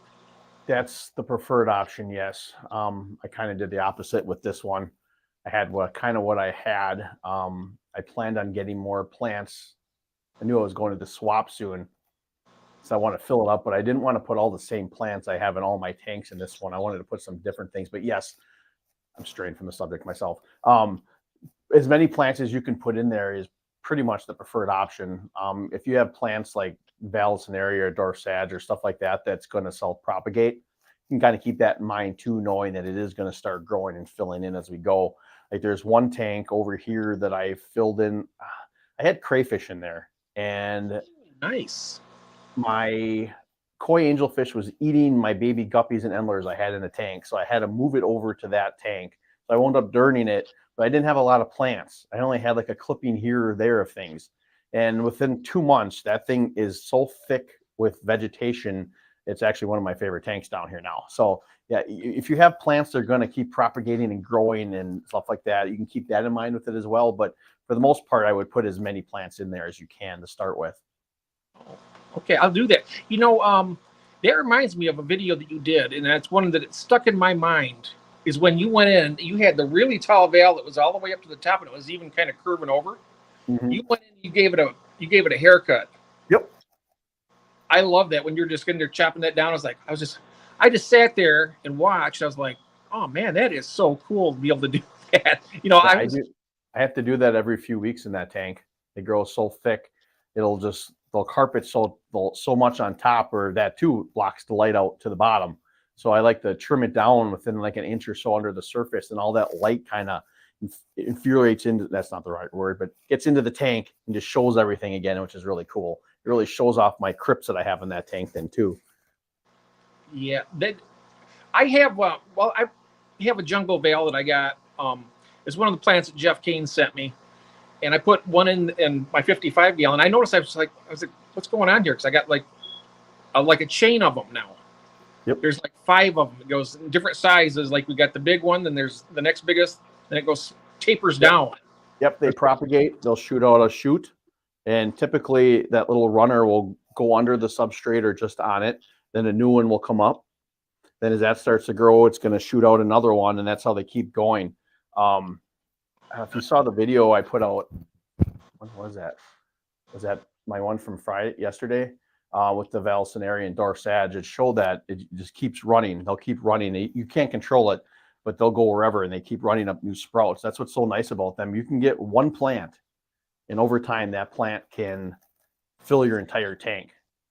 And you'd obviously have to probably pull some out and put them in different areas to keep going. But yeah, it's very cool about them. Oh, Coro, no, you're not invisible to me. I'm sorry about that. I seen you earlier. I'm going through here. Did I see? I see. Asked, do you have any Favorite house plants to help green up Jeff's basement. Oh, I don't have any house plants. None. I don't even have one house plant in this house. Honestly, the only house plants I keep are the ones that I'm growing on the tops of my tanks. I've got pothos and then peace lily. I got a peace lily that I broke up. I want to get more house plants, to be honest with you, for upstairs. My wife even mentioned it the other day. The peace lily I found to be really cool. We actually got it when my father-in-law passed away back in May. It was one of the plants that we got to bring home, and I had it up next to the tank. It was huge, but it just didn't fit in our room up there. We need plants that are going to be able to be hung from the ceiling or something. So I wound up bringing it down here, and I broke it up into different pieces and put it in some of the plants, like some of the tanks. So I've got 2 of them up there and in my pond. That's a great filter for the tank too. Mm-hmm. I just like the aesthetics of it too. I mean, you can have this normal tank, but when you can put plants coming out of them and have that bushy look on top of the tank, it kind of makes it look more jungly, natural, so to speak. Absolutely. That's something that, like I say, is I'm a newbie with plants. Relatively, I've only been keeping plants now, but 8 months, something like that. I'm going to try and maybe sometime a little bit down the road. I've got these little like when you buy strawberries or something, you got the little crates. I'm going to try and do that with having the roots going down through that. Okay. I'm going to, or something. I mean, they make actual little containers now that you can do that. Where you can clip them to the side, or even use a suction cup. Mm-hmm. Have them do that, but I'll try that sometime. That's maybe when I do. I got little slots cut in that little plastic on the back that I got them, but I have seen what you're talking about. There are some holders that you can actually put in there that those plants will sit into, almost hang on the back. Yeah, that's really cool. I mean, I like the idea of having that, sucking up the extra nutrients that make the fish, happier. And yep, yeah. So not only does it look cool, but it's also beneficial for your tank. Yes, it really.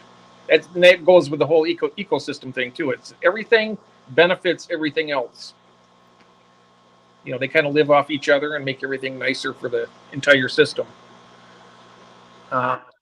We have Daniel in the chat. Hello, Daniel. I'm sorry I may have missed you. This is one of the parts of my hardest part. Oh, there's Melvin. Hello, Melvin.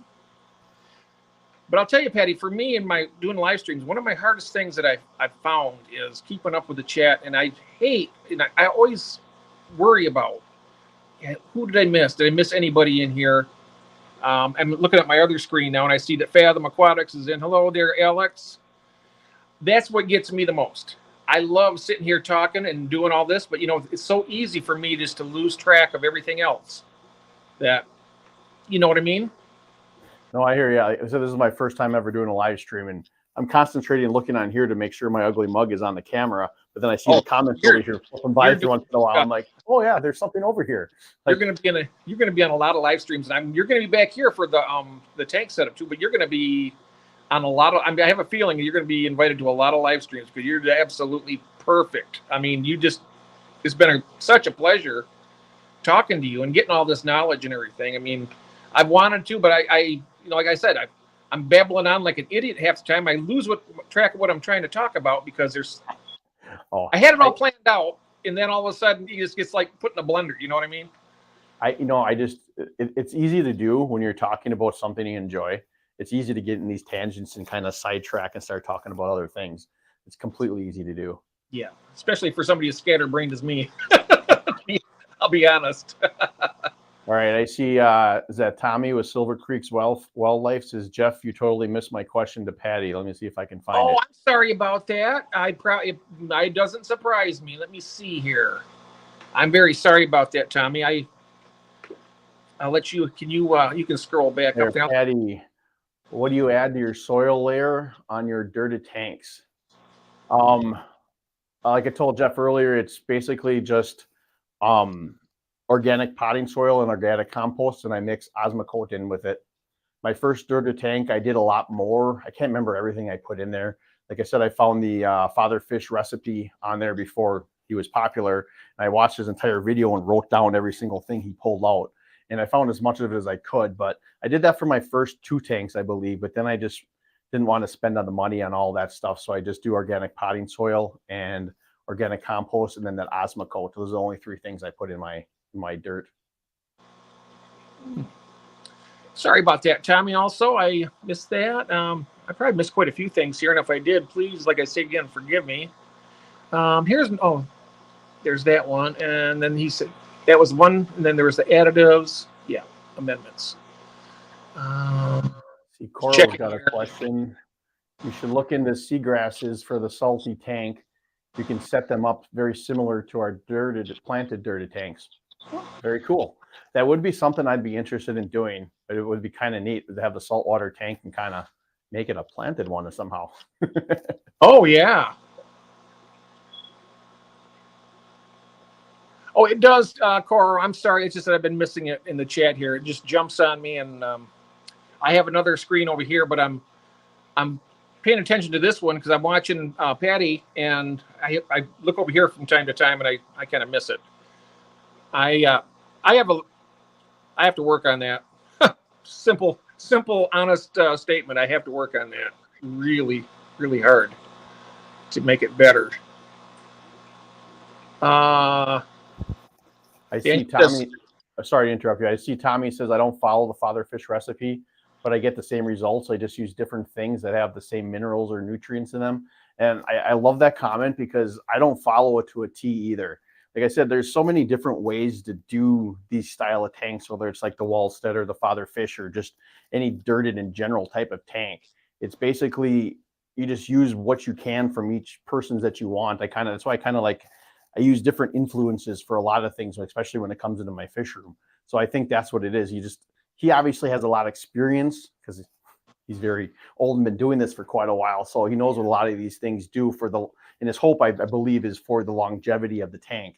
Now I'm hoping the way I do it will also keep going and not have those issues down the road.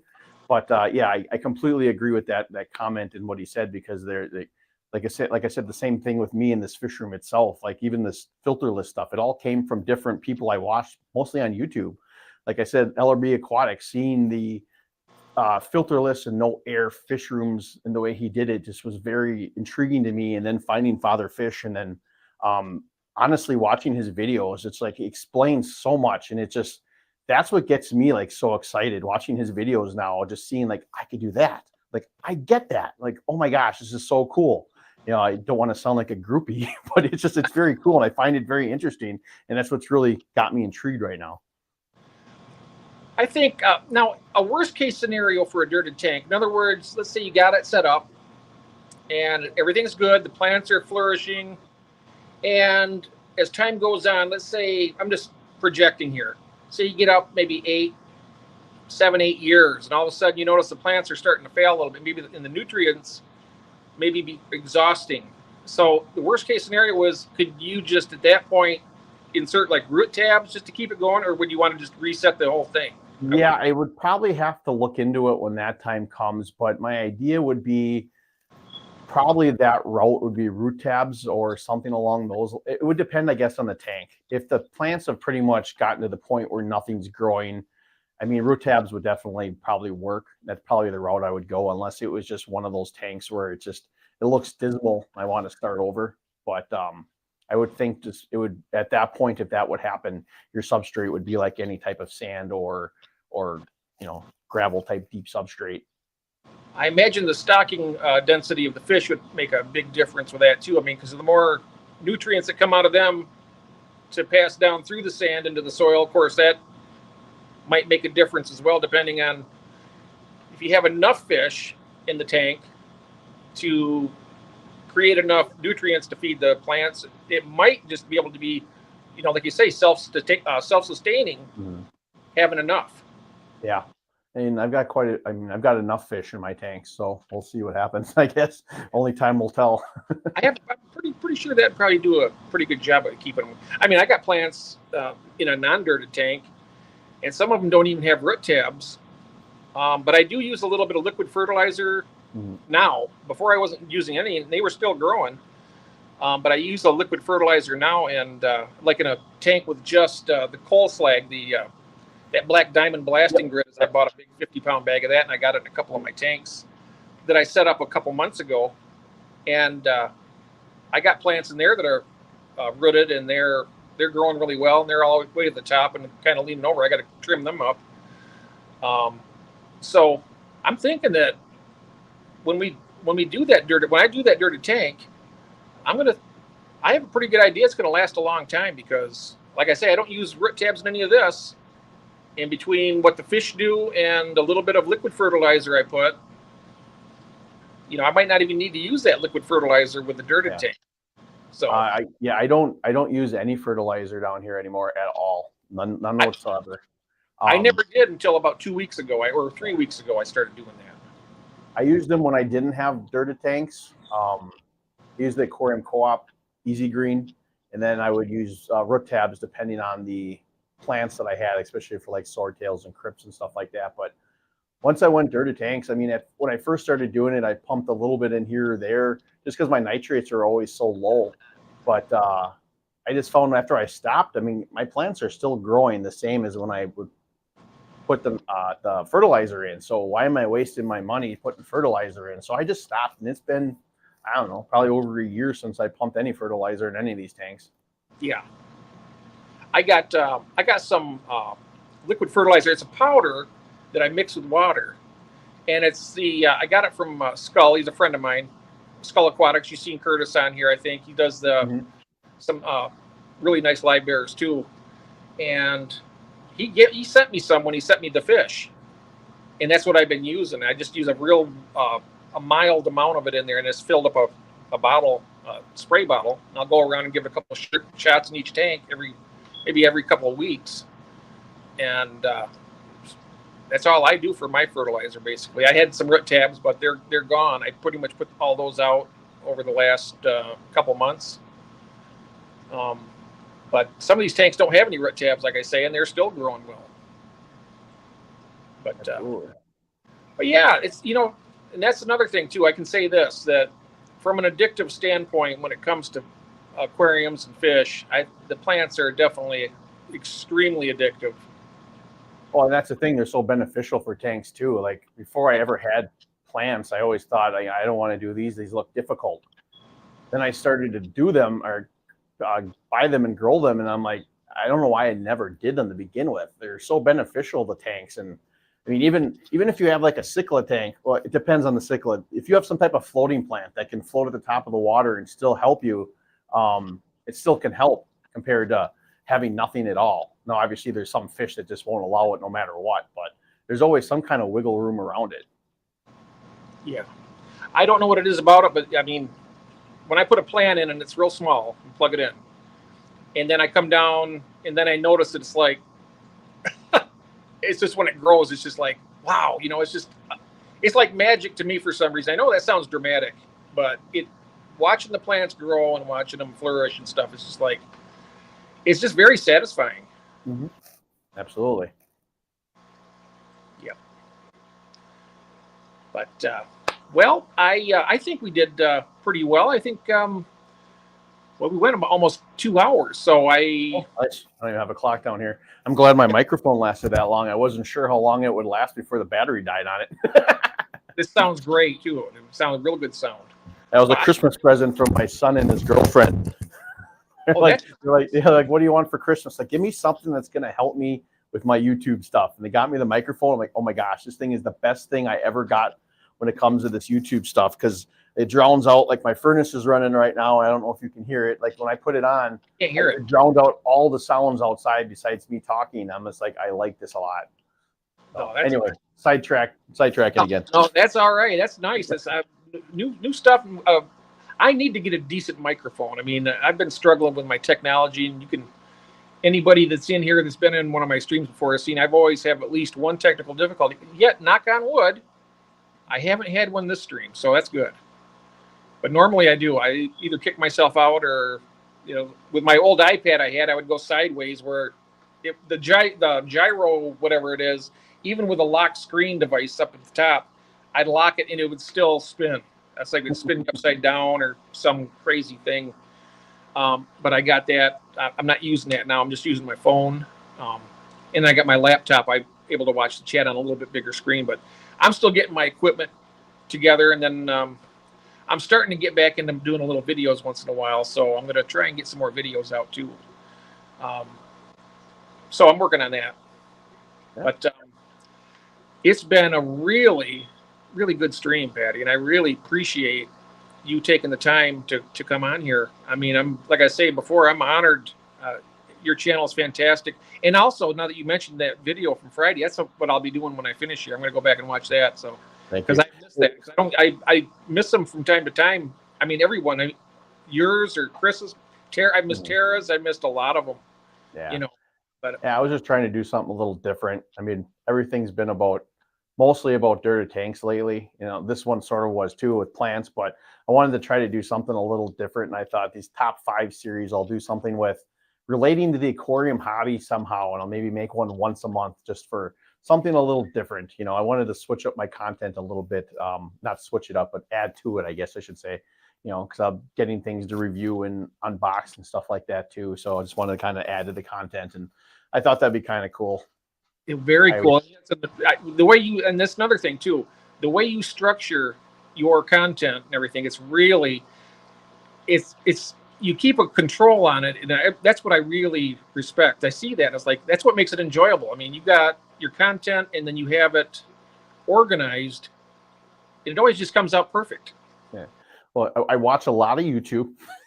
My wife will tell me as well that too. I watch more YouTube than I watch anything else. So I know the videos I like and I like to watch.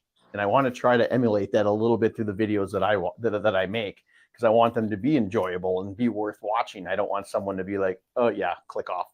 I'm not interested. You know, and if they do, that's fine. You know, not everybody is for everybody, so to speak. But I would think that probably doesn't happen very often with your videos. I think that once you click on it, you're pretty much quagmired. I know I am anyway. When I get on there, I start watching. I'm like, okay. I am very amazed at like the algorithm of YouTube. Sometimes it don't make sense. Like I'll get videos, like I'll make them and I'm very excited for them. I think this will be really cool. And you put them out and you get like maybe 200 views. That's it. Then you put one out that I just had like a filler. Like I need to put one out today. This sounds interesting. I'll make it on this. And then that one blows up. It's like, what? Maybe I'm not in touch with people really want to watch. It runs hot and cold. I noticed it really does. Some months are better for me, and some months are slowing down or whatever. But I always look at it this way. It always kind of like it might go up and down a little bit, but it always tends to trend upwards. Yeah. And which is a good thing. It makes you feel good when it's moving in the right direction. Absolutely. And, so yeah. I think we've had I know I've had a very good time here talking. Oh, I did too. Absolutely. For my first time ever being on a live stream, it was enjoyable talking to you and answering questions, and it makes me want to do it again. Oh, that's fantastic, because remember, I will be doing that Dirted Tank live. Yep. Not next week. It'll be sometime here coming up, probably sometime maybe in the spring. Okay. Or give you a few weeks to. That'd be perfect, so I can work out the schedule. Yeah, we'll work on the schedule, and we'll get it planned out. And I'll do a live Dirted Tank, where I'm going to do it from start to finish. It'll take I figure I can probably get it set up in about an hour. Yeah. It shouldn't take much longer than that. Just the longest amount of time I'll probably be filling the tank up. That way I can also acquire enough plants where I can plant it and fill it up with water, and then we'll just go from there. And so that'll be a lot of fun. I'm looking forward to that. I know Mal will be happy about that, because he's been asking me about that. I told him I had a plan on doing what I would call like a yin and yang tank, having one painted black and have another one painted white with light substrate and black substrate, just kind of like totally opposites. Nice. And the same thing with the hardscapes. And that might be happening sometime in the future too. But I think for my first one, I just want to do a planted tank with the basic essentials. Mm-hmm. And go from there, just to get my feet wet a little bit. Absolutely, that's all you need to do. Just do your first one, and it's going to be like, come on, you want more? Oh, yeah. You want more? Oh yeah, and knowing me how I am with my addiction with this hobby, I think I've got a feeling that I could be jumping down a big old. Gosh, yeah. If I wasn't married, I wouldn't say basement, my whole house would be full of fish tanks. My LRB Aquatics would be in my house. Oh, yeah. I got a little bit of a tip here from Tommy. He says Job's organic tomato fertilizer and bone meal is a great base. Oh, okay. I actually did. Oh, I add some bone meal now that I think of it in that first tank. It was, I wish I could remember all the components I had in it. There was, like I said, I didn't have everything that Father Fish listed, but I had probably 3/4 of it. And that was one of them that I had in there. Yeah. And speaking of Jobs, Mark Shelley gave me a tip to save money on root tabs also. The little house plant spikes, he said that, well, what I do is I'll break them in half and I'll bury them deep in the substrate, make sure they're, because I know there was a issue that a possibility of getting a little ammonia in the water from them. But so far I've done like little pieces of them and using them as for different tanks and whatnot. And it saves a lot of money because you get like, you can have like totally equivalent, like maybe 100 root tabs for like $6. Sure. Yeah, And, that's the way to do it. I'm always looking for cheaper ways to do things. I don't want to spend $100 on something when I could figure out a back way to do it for like $5. Yeah, little Job's houseplant spikes. And I just break them up little pieces, like 1/4 of an inch. They're about maybe 2.5 inches long. I'll just break a piece off, and Nice. so far it's working, and everybody's happy and healthy. So That's the biggest part, the best part. yeah. So at any rate, Patty, I've really appreciated our time together, and I think we'll go ahead and call it for this one. And I really enjoyed it, and everybody out there in the chat, I'm very happy to have seen you. And like I said, I've said this a few times already. If I missed anybody, I am really sorry. And you know that's true because I've said it more than once. And I really appreciate everybody in here. So thank you so much, Patty, again. And we'll be back here in a month or two, maybe, or something. We'll see what happens. We'll schedule it out. And sounds perfect. And I know for a fact I'm going to be seeing you on some other live streams because after people see this, they're like, "Oh, we got to get Patty now." I know that's going to happen. I'm proud to be the first one. I'm proud to be the first one to have you out. Well, I like I said, I would feel like you're one of the first people that subscribed to my channel to begin with, and it's just fitting for me to be able, for my first time to be in a live stream, to be on yours. It's been an honor being subscribed to your channel and watching your videos. So we're moving forward, and that's going to continue on. So, all right, awesome. Well, thank you all, and thank you so much again, sir. I appreciate it. And everybody in the chat, thank you so much. And until next time, remember, feed your addictions because they need to eat too. Right. Okay. Thanks. Right. Thanks a lot. All right. See you later. Bye, Jeff. Bye-bye. That was